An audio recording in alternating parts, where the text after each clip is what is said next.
In Chicago is Todd Colvin of MF Global. Todd is a global derivatives broker with over 15 years experience working with commercial banks, hedge funds, and proprietary trading desks. Also with us, Michael Yoshikami, Chief Investment Officer at YMCNet Advisors. Michael was named one of Barron's top 100 independent financial advisors in 2009. And Michael, we want to start with you. And I want to talk about the retail sales number. We've been talking about it for the last hour. We've been talking about it all day here on Bloomberg Television. A disappointment. What do you think about it?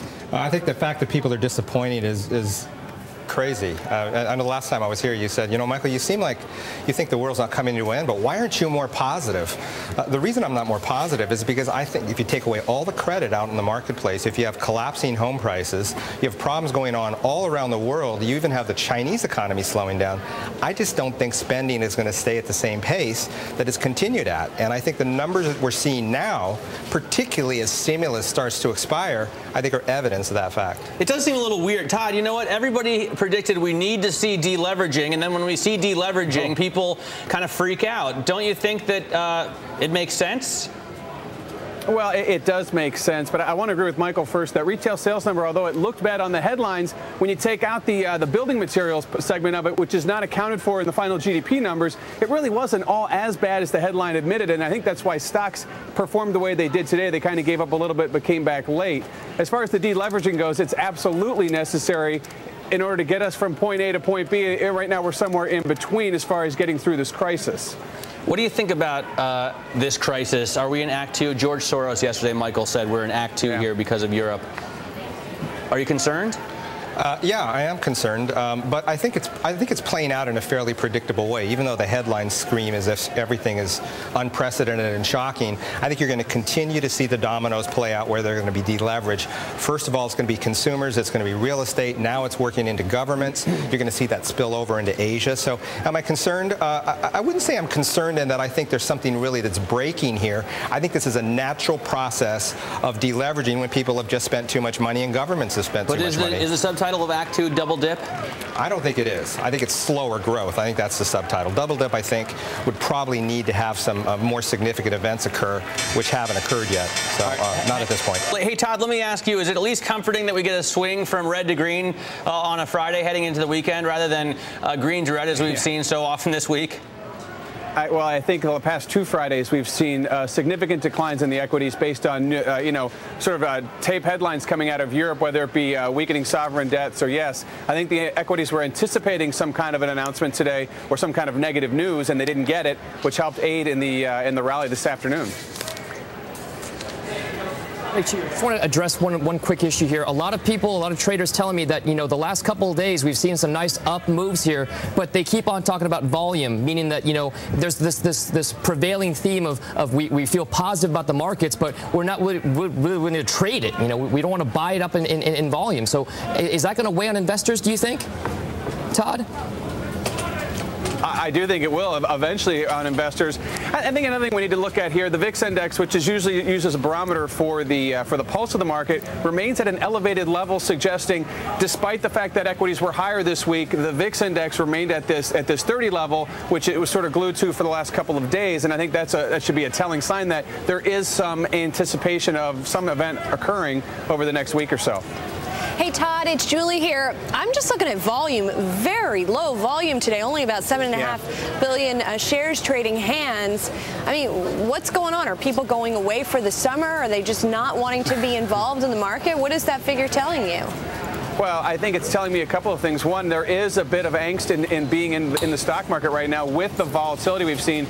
This is a trader's dream to have these kind of swings in volatility, but it's a long-term investor's nightmare having to watch this and stomach it. So I think today's day when we watch, we see what happened. The volumes have been down. Moving into next week, we get inflation, housing, manufacturing, and such. I think we're going to wait and see just how real this economic pickup is, and it could take until the middle of next week, possibly to the end of the quarter, until we start to see those volumes normalize back to where we like to see them.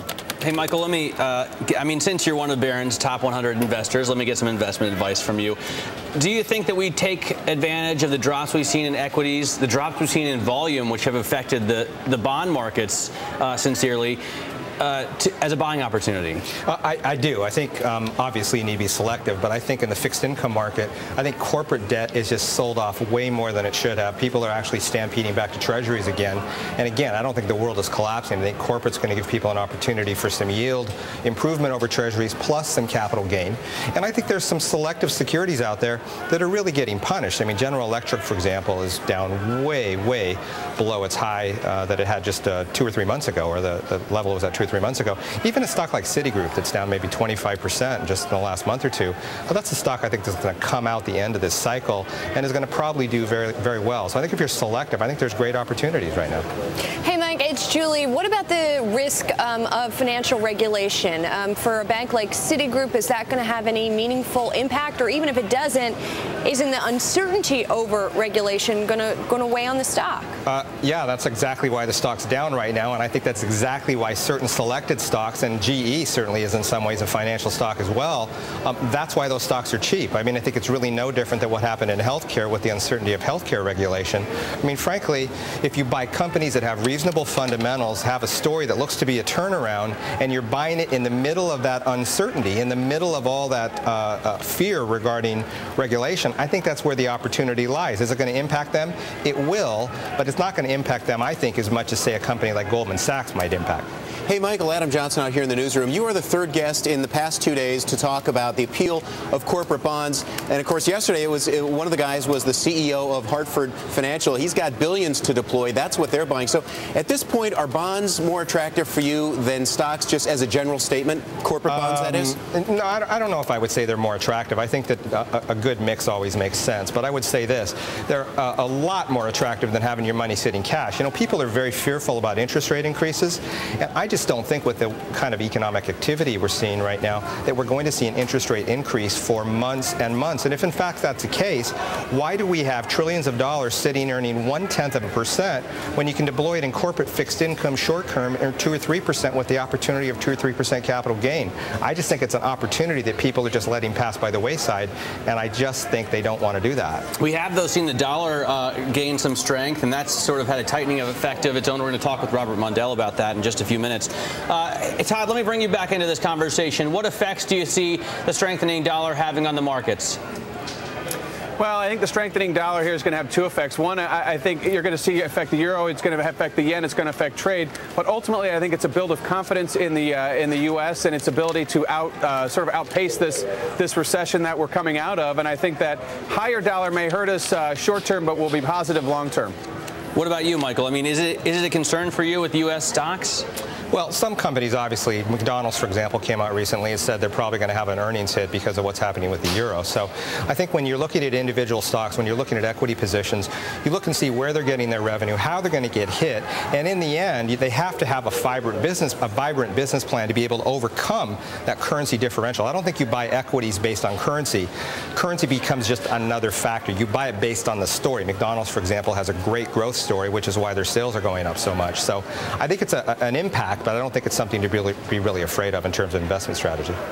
Hey, Todd, Adam, let me just get your pulse for next week, the action that we saw here to the close. You think that's guys just covering shorts, not wanting to take positions home, or is this legitimate buying?